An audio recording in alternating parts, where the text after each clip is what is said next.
Money. Some have it, some don't, some master it, most are still chasing it.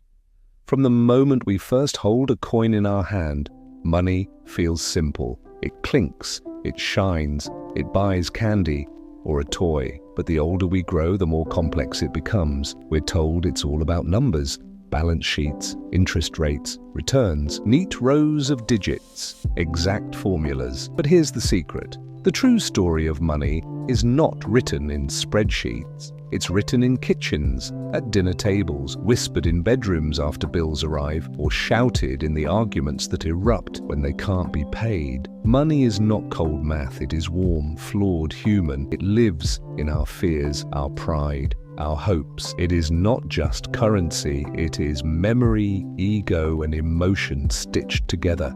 Imagine a family around a worn wooden table. The fluorescent light hums overhead. A father rubs his temples as he calculates rent against wages. A mother stares at the stack of envelopes, choosing which bill must wait. The children listen without understanding, but they absorb it all. Tension in the air, the lessons about scarcity, about fear. That family's financial story begins here, not in a bank, but in that room. Now picture a different table in a different home.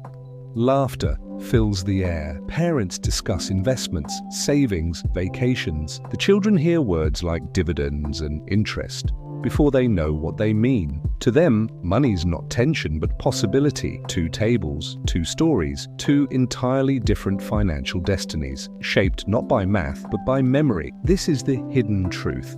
Your relationship with money began long before you earned a paycheck. It began in the culture of your home, in the stories your parents told, in the way your community handled wealth or struggled without it. Those invisible lessons will echo through your life long after you've forgotten the numbers. And so we arrive at a puzzle. If money is everywhere, governing choices, shaping opportunities, why do so few of us truly understand it? Why do we make decisions that look reckless in hindsight or hesitate in moments where boldness would have paid off?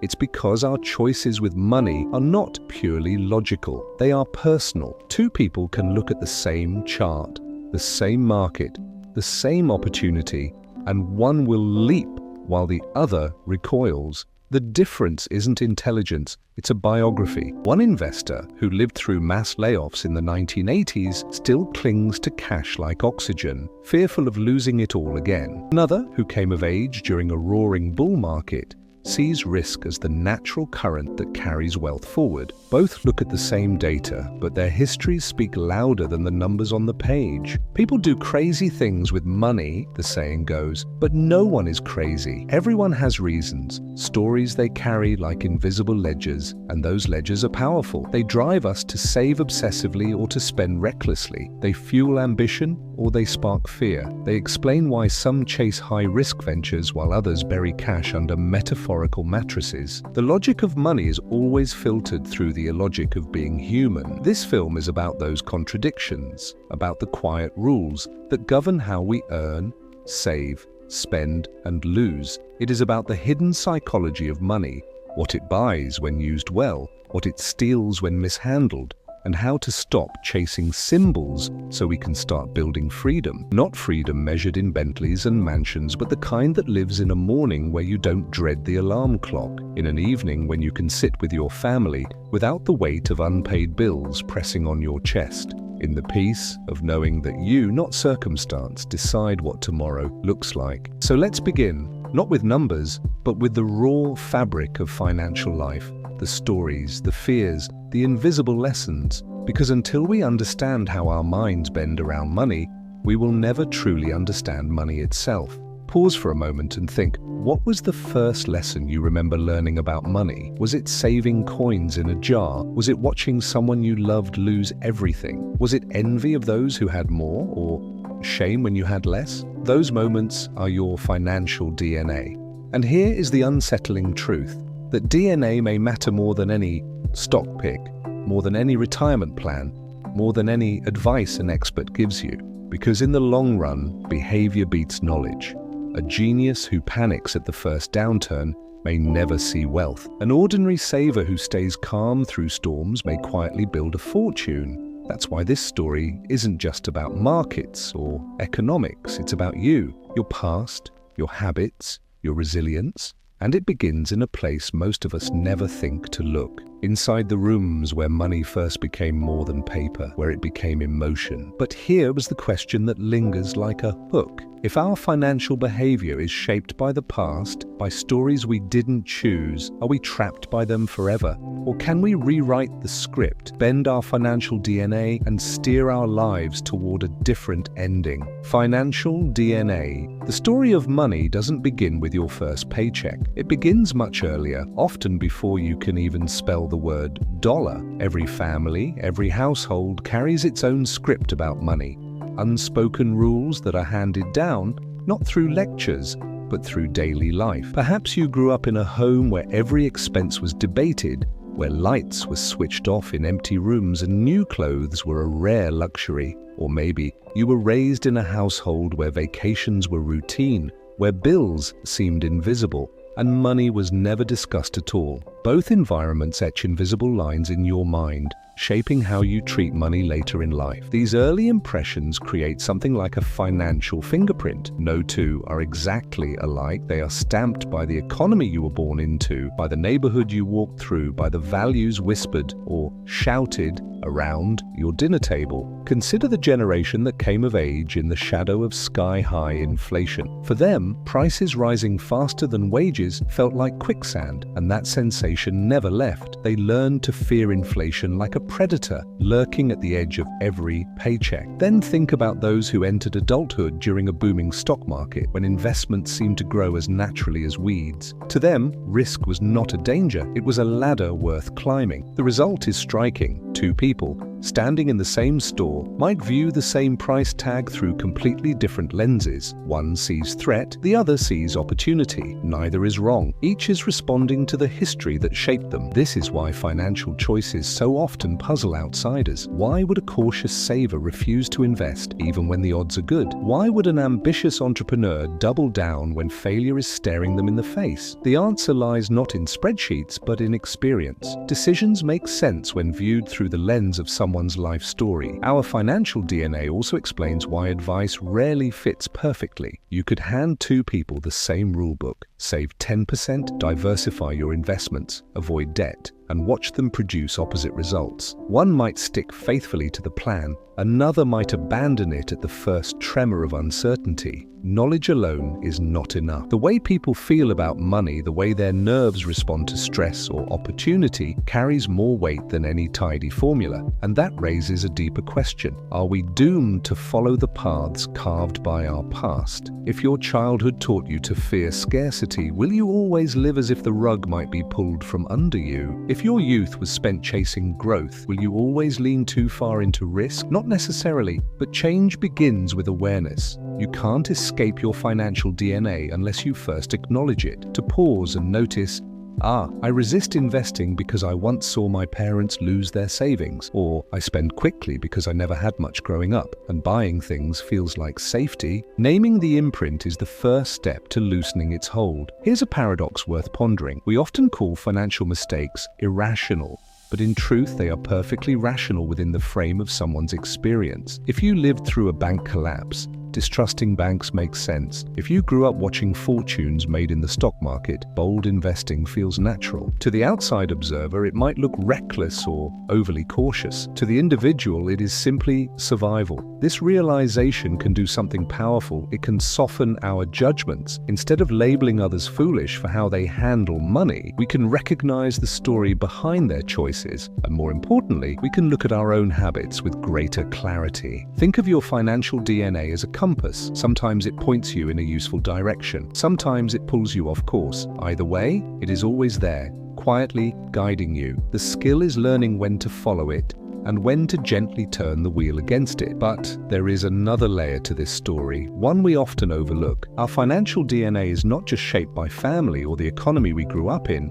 It is also molded by sheer chance, a lucky break, an unexpected loss, a twist of fate that no planning could predict. And that leads us into the next invisible forces of wealth: luck and risk, because while DNA sets the stage, it is chance that often writes the plot. And as we'll soon see, those forces can be more powerful than any plan we think we control. The two invisible forces, luck and risk. Every financial journey is shaped by two silent partners, forces we can never fully predict, never fully command. They move quietly in the background, altering destinies with a flick of chance.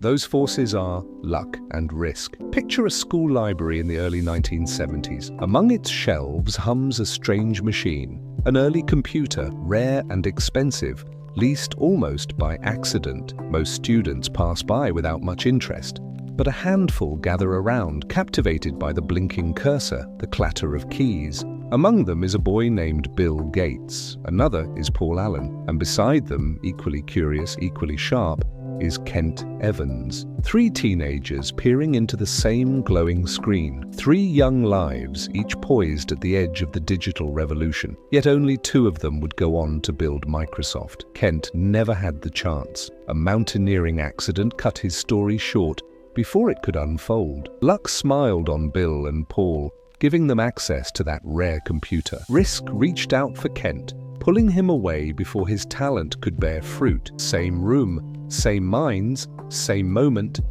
yet three wildly different outcomes. This is the unsettling reality of money. Your effort matters, yes, but so do events you never saw coming. You can work with precision, discipline, even genius, and still be sideswiped by risk. Or you can stumble into an opportunity that multiplies your fortune faster than logic could ever explain. Think about it.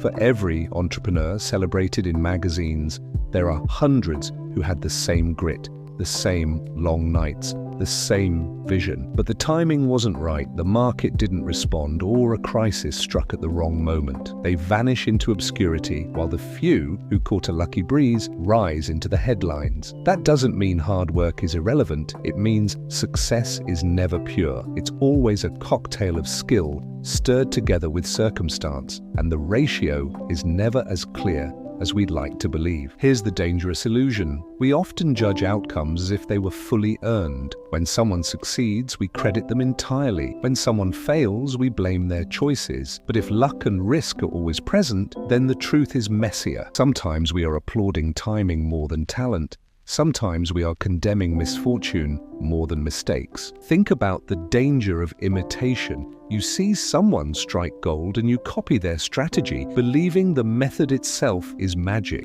But what if what truly fueled their rise was a rare slice of luck that cannot be repeated? Following their footsteps might lead you not to wealth, but to ruin. The healthier way is to search for patterns, not idols. Patterns can be repeated. Luck cannot. If you copy Warren Buffett's patience, you stand a chance of sharing his resilience. If you try to copy the exact stocks he picked, you're chasing shadows. This is why humility is the wisest posture in finance. Don't claim full credit when fortune favors you, and don't sink into despair when setbacks come. Recognize that no one controls the entire board. We are all sailing with the wind and against the waves, steering where we can, but never dictating the weather. And that raises a haunting question. If luck and risk are always at play, what should we focus on? How do we build lives and portfolios when so much lies beyond our reach? The answer is both simple and profound. Build a strategy that survives bad luck so that when good luck finally knocks, you're still standing to greet it. Because sometimes the difference between financial ruin and financial security is not brilliance, it's endurance. And endurance is where we turn next, to a force so powerful, so understated that it often hides in plain sight. A force that quietly transforms the small into the enormous, the ordinary into the extraordinary. It doesn't roar, it whispers, and if you learn to listen, it can change everything. That force is compounding. Compounding, the patient giant. There is a quiet force in finance, a kind of hidden giant. It doesn't sprint, it doesn't roar. It moves with the patience of seasons, the slowness of trees growing in a forest. And yet, when given enough time, it can create fortunes that appear almost supernatural. That force is compounding. Think of a single drop of water. On its own, it's nothing remarkable. but let it fall again and again on the same stone, and over decades it can carve a canyon. Compounding works the same way. Small returns, repeated consistently, transform into something astonishing. Here's a story that illustrates just how powerful and how misunderstood this giant is. Warren Buffett, often celebrated as one of the greatest investors in history, did not amass his fortune by uncovering some mystical secret. He did it by starting early and staying in the game longer than almost anyone else. By his mid-60s, Buffett had built significant wealth, but here is the part most people miss. The overwhelming majority of his billions came after that age. Time, not just talent, did the heavy lifting. It's easy to forget how extreme the math can be. Imagine setting aside just $1,000 at an 8% annual return. After 1 year, you've earned $80. Not life-changing. The longer you leave it undisturbed, the faster it grows. Not because the returns got higher, but because each year your returns begin earning their own returns. It's wealth building wealth. Snow rolling into an avalanche. And here's the fascinating irony. Most of us underestimate compounding because our minds aren't wired to grasp it. We think linearly, step after step, year after year. But compounding is exponential. It feels slow, even disappointing at first. Then suddenly it feels explosive, almost magical. And that suddenly moment usually arrives far later than people expect, which is why so many abandon the process just before it takes off. They plant the seed but don't wait for the shade. They pull out too early, impatient for results, never realizing that the most powerful rewards arrive at the end of the journey, not the beginning. Let's compare two very different stories to see how time can outmuscle even brilliance. Jim Simons, a mathematician and hedge fund manager, produced returns that dwarfed Buffett's on paper, an astounding average of over 60% a year for decades, yet his fortune remains smaller than Buffett's. Why? Because he started much later. He didn't have as many decades for the giant of compounding to work its magic. It's not just about high returns, it's about good returns patiently allowed to grow. The person who earns a steady 8% for 50 years will usually outpace the one who earns a dazzling 25% for only a decade. The tortoise truly does beat the hare. Here's the catch though. Compounding doesn't just reward patience. It requires behavior. You must resist the itch to interfere. When the market falls, when headlines scream panic, the temptation is to pull out, to interrupt the compounding machine. But every time you do, you cut the giant down before it reaches its full height. So ask yourself, do you have the temperament to wait? Can you stay invested during storms, letting the slow march of time do its work, even when your instincts tell you to run? That question often matters more than intelligence, more than knowledge, even more than strategy, because compounding is not a get-rich-quick tool, it's a stay-rich-forever tool. And here lies the great paradox. The secret to extraordinary wealth is often painfully ordinary. Start early, stay steady, let time do the work. No fireworks, no shortcuts, no drama, just quiet consistency building into something massive. But that raises a dilemma. If compounding requires decades of discipline, how do we survive the emotional roller coaster that those decades inevitably bring? How do we sit through the crashes, the doubts, the envy, without sabotaging ourselves? The answer lies in seeing the hidden cost of wealth, the price you don't pay with money, but with your emotions. That price is what we explore next. The price you can't see. Every valuable thing in life has a cost, but not every cost shows up on a receipt. When you buy a car, you know the price. It's printed in bold on a sticker. When you invest, the cost is far more elusive. It doesn't come as a bill. It comes as anxiety during sleepless nights, as doubt gnawing at your confidence, as the sting of seeing your hard-earned money shrink on a screen. This is the hidden toll of wealth building, the price you can't see. Imagine stepping into a theater. You hand over a ticket and sit down to watch the film. That ticket is the cost of admission. Without it, you don't get to see the story unfold. The world of investing works the same way. Volatility, uncertainty, moments of sheer panic. These are not penalties for doing something wrong. They are simply the ticket, the price of admission to growth. Yet most of us don't see it that way. We treat those downturns as punishment. When markets plunge, we believe we've failed, or worse, that the system itself has betrayed us. The instinct is to run, to sell, to abandon the seat before the film reaches its climax. But in doing so, we throw away the very story we paid to watch. History offers countless examples. Look at any long-term chart of the stock market, and you'll see a jagged climb upward. The trajectory bends higher, but it's littered with crashes, dips, and heart-stopping freefalls. Each of those falls tested investors' patience. Some quit the theater, swearing never to return.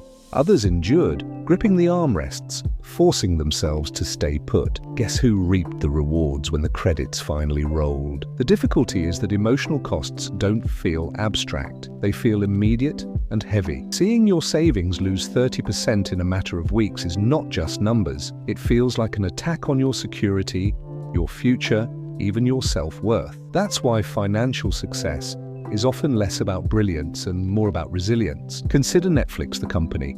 Over the span of 2 decades, its stock delivered gains of more than 35,000%. Staggering. But here's the part most people miss. In that same time, it spent 90% of its life below its previous peak. To benefit from Netflix's incredible story, you had to endure years where it looked like the worst decision you'd ever made. Most people couldn't stomach it. They sold too early, forfeiting the rewards to those who stayed. That's the price you can't see. The discomfort, the unease, the temptation to quit. It's tempting to search for ways around it. Clever shortcuts that let you reap the returns without paying the fee. People try to time the market, to dodge downturns, to jump in just before the next boom. But that's like trying to watch the film without buying a ticket. You might sneak in once or twice, but eventually the usher catches you. There is no cheat code. The cost is the cost, and the only real choice is whether you're willing to pay for it. So here's the question. When you picture the future you want, the house, the freedom, the mornings without worry, will you still want it badly enough to endure the storms along the way? Because they will come.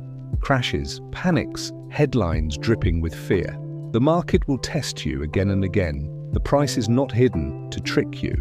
It's hidden because it's emotional, not financial. And emotions are harder to measure, harder to prepare for, which is why so many abandon their plans when the heat rises. But if you can learn to see those emotions differently, if you can see fear not as a fine, but as a fee, you unlock something powerful. You stop running. You stop quitting just before the story gets good. You stay in your seat, knowing the discomfort is not a punishment, but the price of admission. And here lies the twist. The very moments that feel unbearable are often the ones that decide your future. The crash that tempts you to sell, that's the moment your long-term fortune is being written. The decision you make in panic may matter more than the dozens of calm decisions that came before. Which leads us to another truth, one even harder to swallow. Most of the results in money, just like in life, come down to a handful of rare events. A few days, a few choices, a few outliers. These are the moments that make or break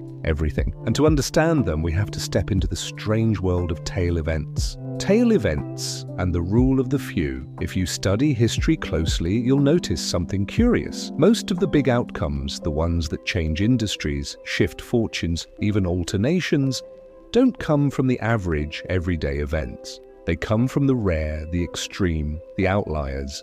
In finance, these are called tail events. A tail event is that 1% of moments that outweigh the other 99, the handful of breakthroughs, collapses, or strokes of luck that define entire lifetimes of work. They're the unexpected launches, the lucky breaks, the disasters no one saw coming. And while they're uncommon, they're also inescapable. Take the world of art. Heinz Berggruen, once a refugee fleeing Nazi Germany, became one of the most influential art collectors of the 20th century. His secret wasn't spotting every masterpiece. Far from it. He bought widely, held patiently, and waited.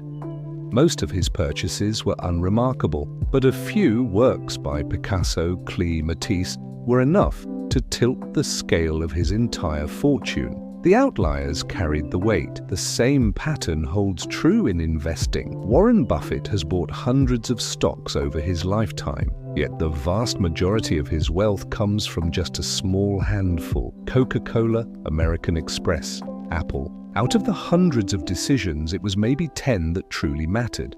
Even Amazon, one of the most dominant companies of our era, built its empire not on every experiment but on two that succeeded spectacularly: Amazon Prime and Amazon Web Services. These tail events dwarfed the failures, the Fire Phone, endless small projects that never caught on. The lesson is humbling. You don't have to be right all the time. You only need to be right occasionally at the right scale and with enough resilience to survive until those rare moments arrive. But here's where human psychology works against us. We crave consistency. We want every decision to matter equally, every effort to bear fruit. So when we fail 9 times in a row, we see only wasted effort. We rarely recognize that those failures are the compost from which the rare success grows. Jeff Bezos once addressed his shareholders after Amazon's infamous Fire Phone disaster. Instead of apologizing, he said, "If you think that's a big failure, wait until you see the ones we're working on now." He understood that failures are simply the price of pursuing the kind of tail events that reshape the world. The same holds true for comedy. Watch a stand-up special on Netflix and you'll laugh at a string of polished, perfect jokes. What you don't see are the hundreds of jokes that bombed in small clubs late at night to half-empty rooms. The special is the tail event, the 1% that survived the fire of rejection. The danger is that most of us overreact to the misses. We invest in a company, it falters, and we swear off investing. We try a project, it stumbles, and we call ourselves failures. But in truth, those losses are simply part of the math. You don't need every shot to land. You need the rare few that do to carry you. Of course, there's a darker side to tail events. They can devastate as easily as they can enrich. A financial crash can erase years of gains in a matter of weeks. A single unexpected event, a pandemic, a war, a policy shift, can redraw the entire economic map overnight. These negative tail events remind us that survival isn't about predicting the future. It's about preparing for surprises. So how should we live with this knowledge? By accepting that the game of money is not fair in the short run and not predictable in the long run, but it is generous to those who endure. By diversifying, by being patient, by staying invested, you increase your odds of catching the tailwinds without being destroyed by the tail risks. And here's the real secret. When you stop obsessing over being right every time, you free yourself to simply stay in the game. Because the rule of the few is clear, most outcomes are decided by a handful of moments. But that realization also leads us into a deeper paradox. If most of our fortune depends on a few invisible events, why do so many people spend so much effort trying to look wealthy instead of actually becoming wealthy? Why do we chase symbols of success when real wealth is often quiet, hidden, and far less glamorous? That's the question we turn to next. Rich versus wealthy. Picture a man driving down the boulevard in a glossy sports car, engine roaring, chrome gleaming in the sunlight. Heads turn, strangers whisper. For a moment, he looks like the very embodiment of success. But here's the twist. That car might be leased, the payments barely affordable, the driver drowning in debt. To the world, he looks rich. But richness and wealth are not the same thing. Being rich is about what people see. It's income, cars, watches, vacations, the visible signs of prosperity. Being wealthy is about what people don't see. It's savings accounts quietly compounding. It's investments growing in the background. It's the freedom to walk away from a bad job, the ability to choose time over pressure. The paradox is striking. People who appear rich may be deeply fragile, while those who appear modest may quietly hold real power. True wealth is invisible precisely because it comes from what you don't spend. Why do so many of us confuse the two? Part of it is cultural. From the time we're young, we're shown images of luxury as symbols of success. Mansions, yachts, glittering jewelry. These things make great television, but they don't make great financial plans, because spending to impress is a treadmill with no end. There's also something deeper at play, the man in the car paradox. When we see someone in a flashy car, we don't actually admire them. We imagine ourselves behind the wheel. Their wealth becomes a mirror for our own desires, which means that no matter how much you spend to impress others, their admiration never truly sticks. They're not thinking about you, they're thinking about themselves. This is why chasing status through consumption often backfires. You spend money to gain respect, but the respect you seek is rarely delivered. Instead, you're left with debt, stress, and a lifestyle that demands constant feeding. Contrast that with someone who quietly saves, who invests steadily, who builds a financial cushion invisible to outsiders. They may not look impressive at a glance. They may drive an old car, live in a modest home, and skip the designer clothes. But beneath that surface lies resilience. They have options, they have freedom, and that is what wealth really buys. It's worth pausing here to reflect. Which would you rather have? The admiration of strangers for 5 seconds at a stoplight, or the ability to shape your life on your own terms for decades? History is full of cautionary tales. Celebrities who earned millions but spent more. Athletes who went bankrupt after their careers ended. Executives who lost everything trying to keep up appearances. They looked rich until suddenly they weren't. Meanwhile, countless ordinary people, teachers, mechanics, librarians, retired comfortably because they lived below their means, saved diligently, and let time work for them. True wealth is quiet. It doesn't flaunt. It doesn't beg for attention. It builds slowly in the background until one day it reveals itself not as a car in the driveway but as freedom in your schedule. But that realization leads to another question. If wealth is quiet, why are we so drawn to the loudness of looking rich? Why does pessimism, fear, and flashy consumption pull our attention more than the steady march of progress? The answer lies in how our minds are wired, and how fear grips us more tightly than hope, which brings us to the magnetic pull of pessimism. Pessimism's magnet. If optimism is a quiet melody, pessimism is a drumbeat.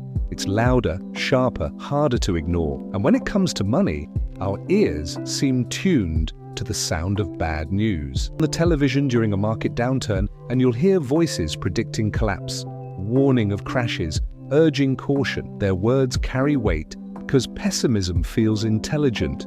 It feels protective. Don't take risks, it whispers.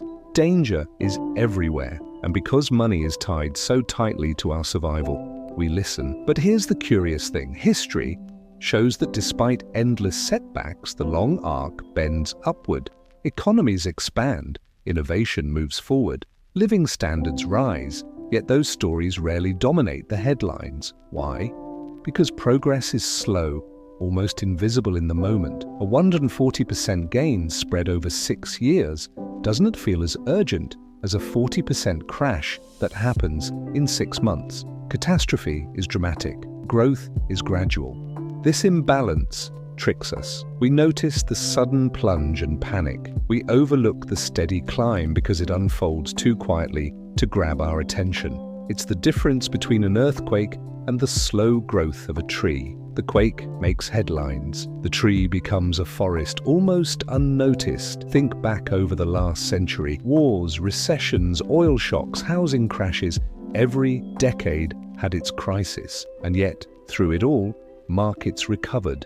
Entire nations rebuilt. New technologies emerged, creating industries no one had imagined. That is the nature of progress. But in the moment, pessimism always sounded wiser. There's another reason pessimism pulls us in. It plays on our emotions. A fearful story activates something primal in us. It demands immediate attention because it feels like survival. Optimism, on the other hand, requires patience. It asks us to zoom out, to trust the long game, to believe in outcomes we cannot yet see. That kind of faith is harder to hold on to when fear is shouting in your ear.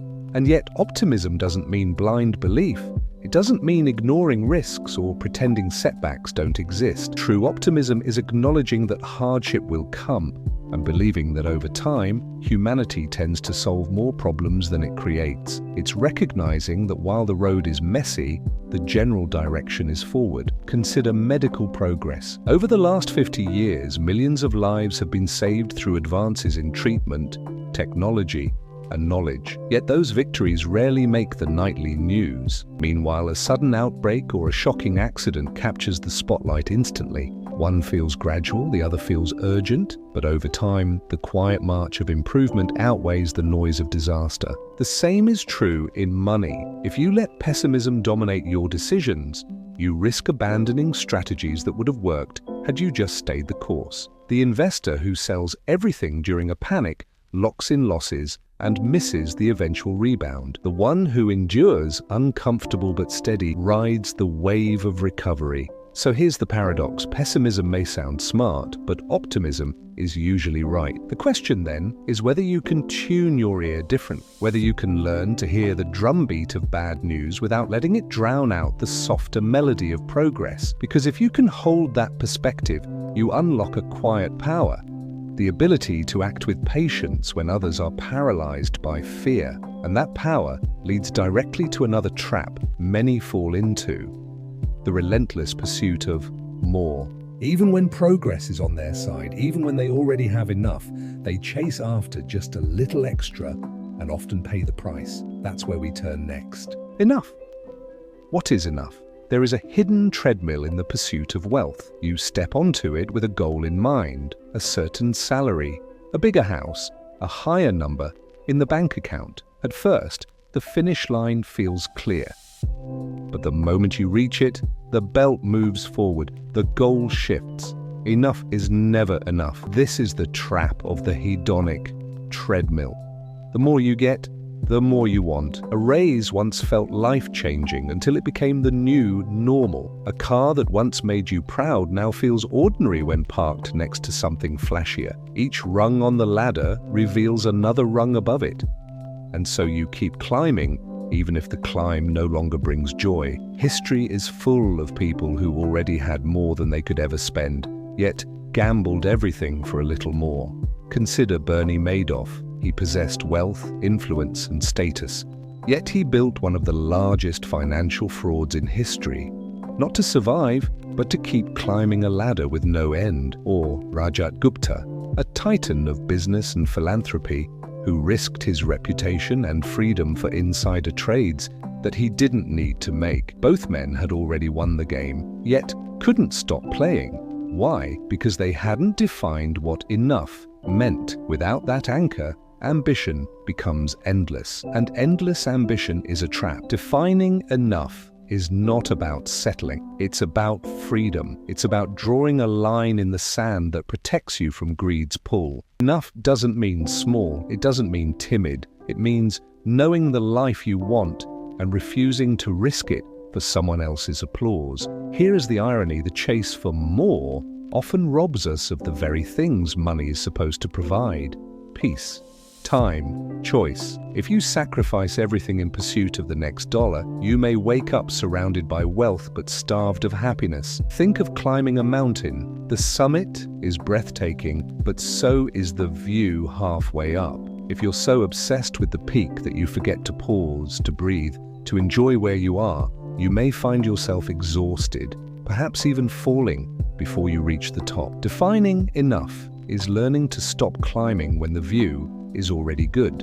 Of course, the world won't encourage this. Our culture celebrates accumulation. The bigger house, the bigger number, the endless hustle. Social media fuels the fire, presenting curated glimpses of lives that seem shinier, richer, fuller than our own. Comparison makes us feel behind, even when we're far ahead of where we once dreamed of being. So the challenge is deeply personal. Can you step off the treadmill? Can you choose satisfaction over endless escalation? Write it down. Make it tangible. Decide what enough means for you, what income, what lifestyle, what freedom is truly sufficient.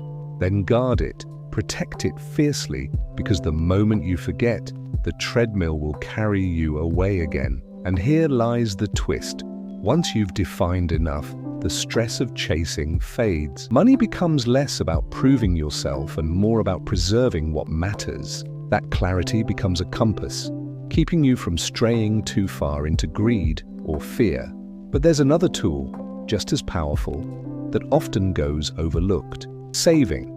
Not for a specific goal, not for a shiny prize, but simply to create space. Space to breathe. Space to choose. Space to wait.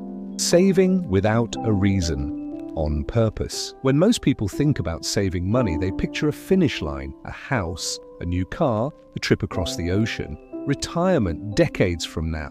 Saving in this view is always tied to a goal. But what if saving could mean something else? What if it didn't need a reason at all? Imagine money as oxygen. You don't breathe only because you're planning to run a marathon someday. You breathe simply to stay alive, to give yourself options for whatever comes next. Savings work the same way. They are oxygen for your financial life, giving you room to move, room to wait, room to choose. The truth is, you can't control markets. You can't control when the next downturn hits, when a job disappears, when an unexpected crisis knocks on your door. But you can control how much you set aside. That decision is entirely yours, and it's more powerful than most realize. Here's a quiet but profound definition.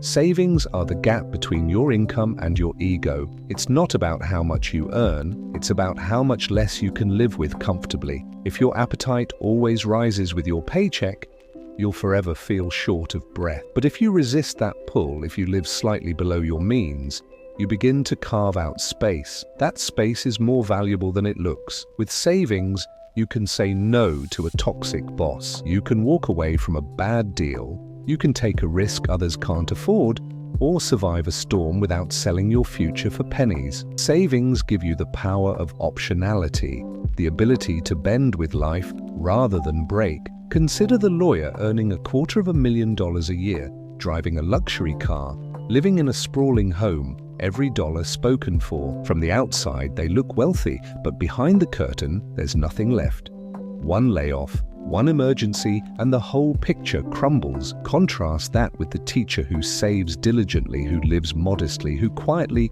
builds a cushion. On paper, the lawyer is richer. In reality, the teacher may be freer, and here's the catch. You don't need a grand excuse to save. You don't need to know whether the money is for retirement, a house, or an emergency. Saving for the sake of saving is reason enough, because what you're really storing is not just dollars, it's time, choices, dignity. Think of it like a parachute. No one jumps from a plane planning to use it. But when the air gets rough, you'll be grateful it's there. The beauty of saving without a specific purpose is that it makes you flexible. You don't have to predict the future. You don't have to know what storm is coming. You simply prepare for the fact that one will eventually, and when it does, you'll still be standing. Simplicity, too, has its own kind of elegance. Spend less than you make, put the difference somewhere safe and growing. Repeat. The formula is boring, almost laughably so, but it's the boring habits that compound into extraordinary results. Of course, saving is not glamorous. No one applauds you for skipping the upgrade, for cooking at home, for driving the same car another year. But the applause you miss today becomes the freedom you hold tomorrow. The quiet, invisible discipline builds into something remarkable. And yet, discipline alone isn't enough, because the moment you begin investing those savings, you'll face another test, the hidden cost of volatility, of fear, of risk. You'll discover that building wealth means learning to endure not just financial costs, but emotional ones. So can you handle the ride? That's the question we explore next. The other equation, from chasing money to solving problems. For most of us, the first lesson about money is simple. Trade your time for a paycheck. Work an hour, earn a wage. Work 40 hours, earn a little more. It's a neat, linear equation, but there's a limit to how far it goes, because no matter how hard you push, there are only so many hours in a day. The wealthy, however, play by a different equation. Their formula looks more like this. Problems solved at scale equal value. The greater the problem, and the more people it touches, the greater the reward for solving it. Think about it. A cleaner works hard, but their work can be replaced by almost anyone, so the market pays them modestly. An accountant, on the other hand, might save a company millions by navigating complex tax codes, so their value, and therefore their income, rises. The difference isn't effort, it's scale and impact. Now take it further. If you create something that solves a problem not just for one person, but for millions, the equation shifts dramatically. A software engineer writes code once, and it serves countless users for years. An author writes a book once, and the words can sell forever. A teacher builds an online course, and students learn from it around the world while the teacher sleeps. Time detaches from income, effort multiplies. This is why so many fortunes are built not in wages, but in businesses, products, and systems. Amazon solved the hassle of shopping in person, of waiting weeks for delivery, of paying higher prices at local stores. Netflix solved the problem of limited choice and inconvenient rentals. Airbnb solved the problem of unused space and expensive hotels. These weren't just companies, they were answers to billion-dollar problems. But here's the part often overlooked. The path is rarely smooth. For every Amazon Prime, there's a Fire Phone. For every hit, a string of misses. The key is persistence, listening to the market, learning from failures, and trying again until the solution finally clicks. And it doesn't always have to be global. The principle works at every level. In your own career, the more problems you solve for your company or your clients, the more leverage you have. If your work makes life easier, cheaper, or more efficient for others, you gain bargaining power, whether that means a raise, a promotion, or the freedom to strike out on your own. But to play this game well, ego has to take a back seat. It's not about building what excites you in the moment. It's about building what people truly need. The market doesn't care about your passions. It cares about whether its problems are solved. The sooner you accept that, the faster your efforts align with opportunity. The shift is profound. When you stop chasing money itself and start chasing problems worth solving, wealth becomes a byproduct. The better the solution, the greater the scale, the more money flows naturally. And once you've built something real, a new decision emerges. Do you keep running it or do you sell it? Some entrepreneurs cash out, handing their creation to a bigger company and walking away with fortunes. Others stay, nurturing what they've built, letting it grow into something even greater. There's no single right answer, only the one that matches your vision of freedom. But whether you sell or stay, the principle remains the same. Solving problems at scale is the bridge from working for money to letting money work for you. Yet even here, the story doesn't end, because solving problems isn't just about profit. It's also about systems, about scale, about learning how to multiply your effort without multiplying your exhaustion. And that leads us to the next chapter, scaling solutions, and the quiet machinery of building lasting value. Scaling solutions and the business of value. Once you discover that solving problems is the true currency of wealth, another question emerges. How far can you scale your solution? A restaurant on a corner may serve great food, but its reach is limited by seats,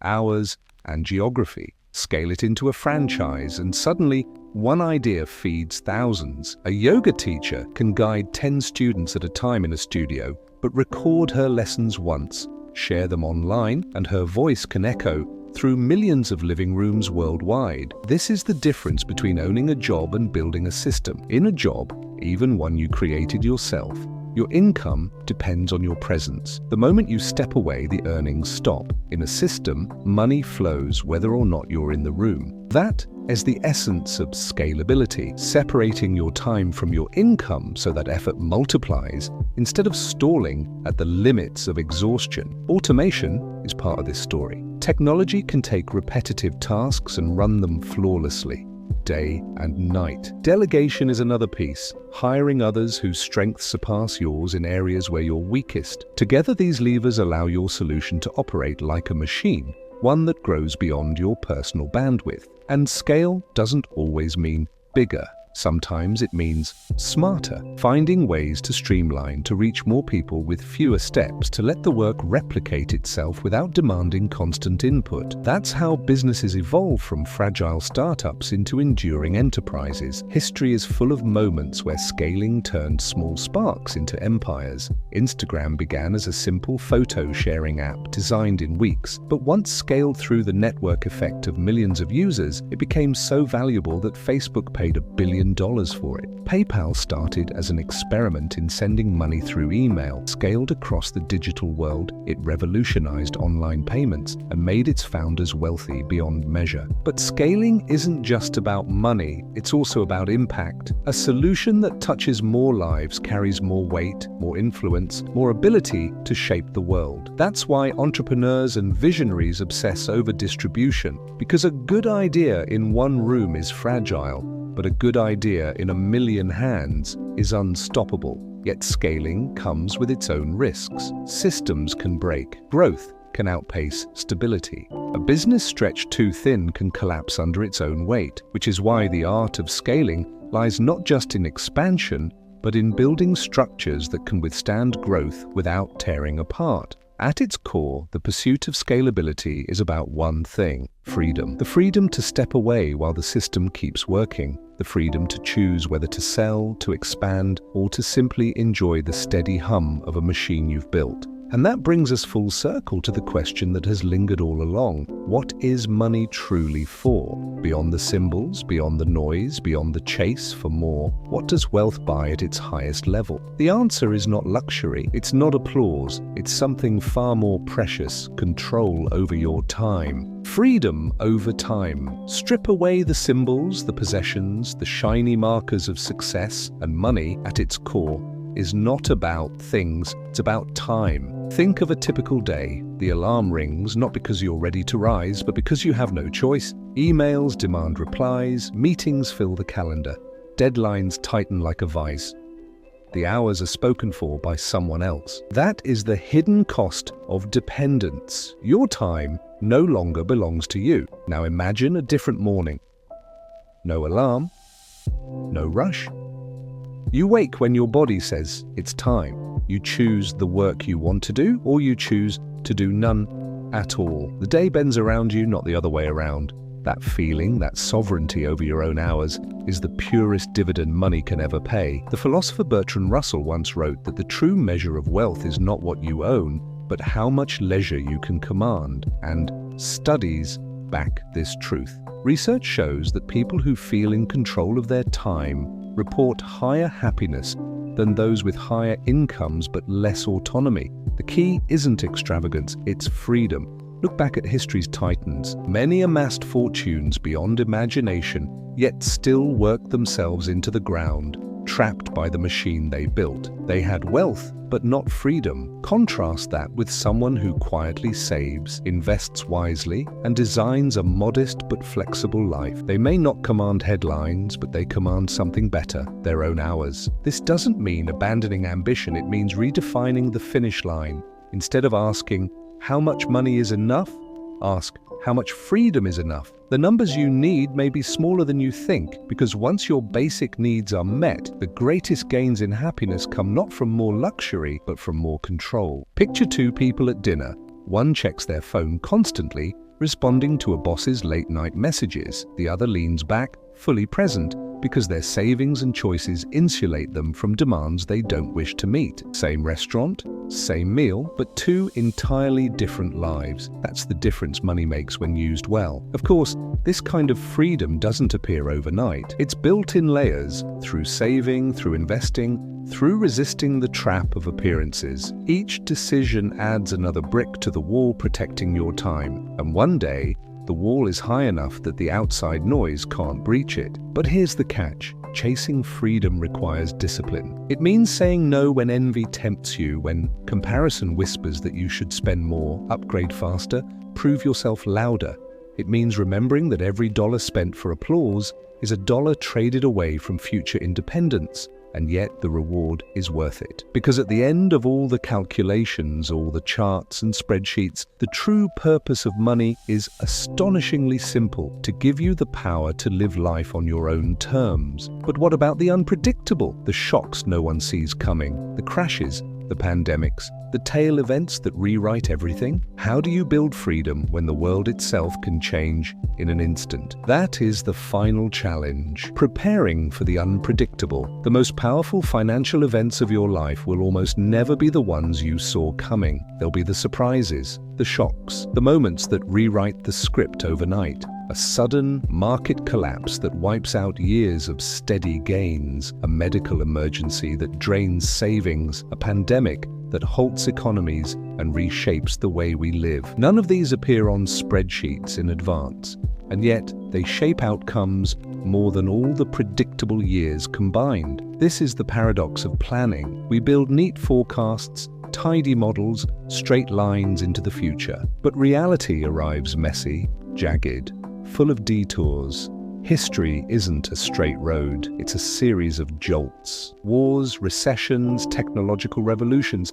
Each one blindsides the people who thought they had certainty in their corner. So how do you prepare for what can't be predicted? The answer is humility, not in the sense of meekness, but in designing your financial life with the assumption that your plan will break, because one day it will. This means keeping a margin of safety, extra cash not for growth, but for flexibility. It means diversifying, spreading your risk so no single blow can take you down. It means resisting the temptation to stretch every dollar into maximum return, because maximum return often comes with maximum fragility. Think of it like building a ship. If you design it only for calm seas, the first storm will sink it. But if you build it with thicker hulls, extra sails, lifeboats on deck, you may not travel as fast on perfect days, but you'll survive the nights when the waves rise higher than the mast. Resilience often looks boring in the moment. Holding cash feels unproductive. Diversifying feels cautious. But when the unpredictable strikes, those boring choices become lifelines. There's also another layer to prepare for, the fact that you yourself will change. The goals you set in your 20s may not match the life you want in your 40s. The dreams that drive you today may feel irrelevant 20 years from now. If your plan leaves no room for the evolving person inside you, it will eventually feel like a cage. That's why moderation is so powerful. Extreme strategies work without rest, invest without caution, save without spending, are brittle. They shatter when life shifts. Moderate strategies bend, adapt, survive. The truth is simple but profound. You don't need a perfect plan. You need a plan that survives imperfection. And if you can carry that mindset forward, something remarkable happens. You stop trying to predict every storm and start focusing on building a vessel strong enough to outlast them, because survival is the foundation of compounding. Stay in the game long enough and time does the rest. Get knocked out and no return, no matter how dazzling, will save you. But there's still one trap left, one that lurks in comparison and envy. Even if you build resilience, even if you prepare for shocks, it's dangerously easy to lose sight of your own path by copying someone else's game.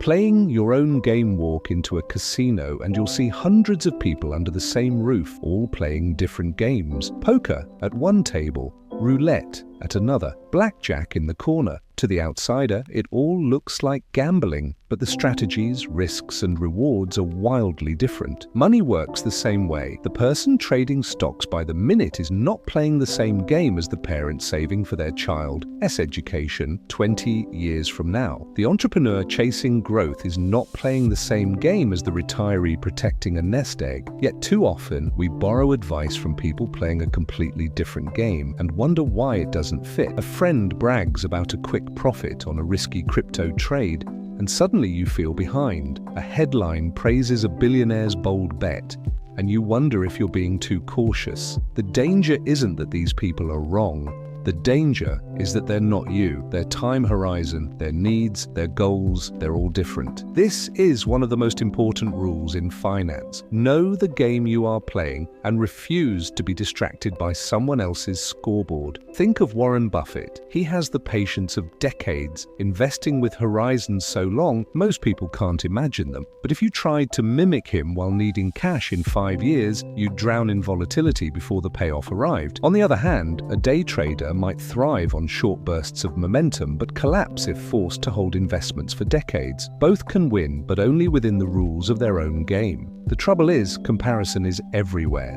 Social media amplifies it. At any moment, you can see someone flaunting a car, a house, a vacation, a big win. But here's the secret. You don't see the full story. You don't see the debt, the stress, the sacrifices made behind closed doors. You only see the highlight reel. And if you let that reel dictate your own choices, you're no longer playing your game, you're playing theirs. This isn't just about investing, it's about spending too. A lawyer in a sharp suit and luxury car may not be showing off. They may be playing a credibility game where appearance matters for climbing their professional ladder. For a freelancer working from home, copying that lifestyle makes no sense. Context is everything. So ask yourself, what game am I playing? Is it security, growth, freedom of time? A mix of all three? Define it clearly, because without that definition, The noise of others will pull you in a dozen conflicting directions. And here's the irony.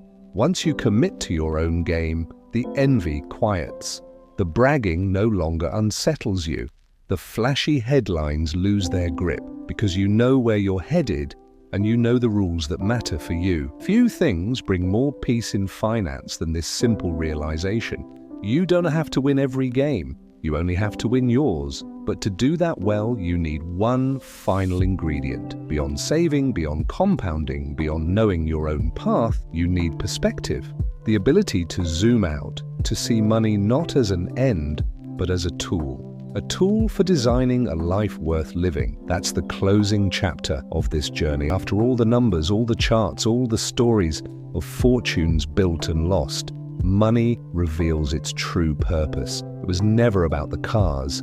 It was never about the applause. It was never about the things you could display. At its highest level, money is simply a tool, a quiet lever for designing your time. Picture a circle. Inside it, the life you want to live, mornings without dread, work you choose because it matters, evenings where you're fully present with the people you love. You don't need a private jet to step into that circle. You don't need to win every gamble, chase every trend, or match anyone else's scoreboard. You only need to build enough margin, enough resilience, enough clarity to say, this is enough for me. The rules, when distilled, are disarmingly simple. Know your financial DNA so you understand the biases and fears you carry from the past. Treat volatility as a ticket, not a punishment, so you stay long enough to see compounding work its magic. Expect that most outcomes will come from a few rare events, and protect yourself so you are standing when they arrive. Define enough, and let it anchor you against envy and endless chasing. Save not just for goals, but for options, because options buy dignity, calm, and time. Build a plan that can bend without breaking, so the storms of life don't throw you overboard. And when you're ready, stop chasing money itself and start solving meaningful problems.